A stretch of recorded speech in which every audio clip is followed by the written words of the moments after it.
بسم اللہ الرحمن الرحیم۔ السلام علیکم۔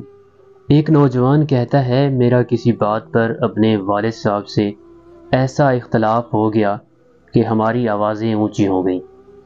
میرے ہاتھ میں کچھ درسی کاغذات تھے جو میں نے غصے سے میز پر پٹخے اور دھڑام سے دروازہ بند کرتے ہوئے اپنے کمرے میں آ گیا۔ بستر پر گر کر ہونے والی بحث پر ایسا دماغ الجھا کہ نیند ہی اڑ گئی۔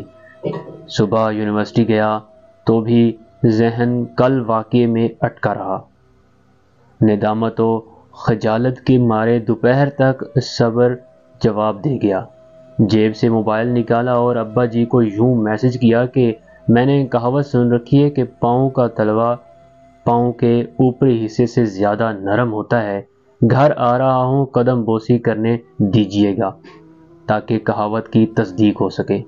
میں جب گھر پہنچا تو ابا جی صحن ہی میں کھڑے میرا انتظار کر رہے تھے۔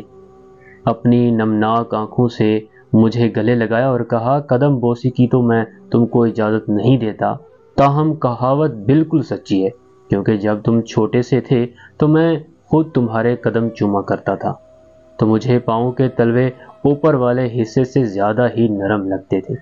یہ سن کر رونے کی باری اب میری تھی۔ جن کے والدین حیات ہیں ان سے میری گزارش ہے کہ اپنے والدین کی قدر کیجیے، ورنہ وقت ہاتھ سے نکل جائے گا۔ قبر پر جا کر معافی مانگنے سے بہتر ہے ان کی زندگی میں ان کو راضی کریں۔ والدین کی رضا میں اللہ کی رضا ہے۔ اللہ ہمارے نوجوانوں کو عمل کی توفیق بخشے، اور جن کے والدین دنیا سے ایمان کے ساتھ رخصت ہو گئے ان کے درجات بلند ہوں۔ شیئر ضرور کریں، آپ کی وجہ سے کوئی اس پر عمل کر سکتا ہے۔ جزاک اللہ۔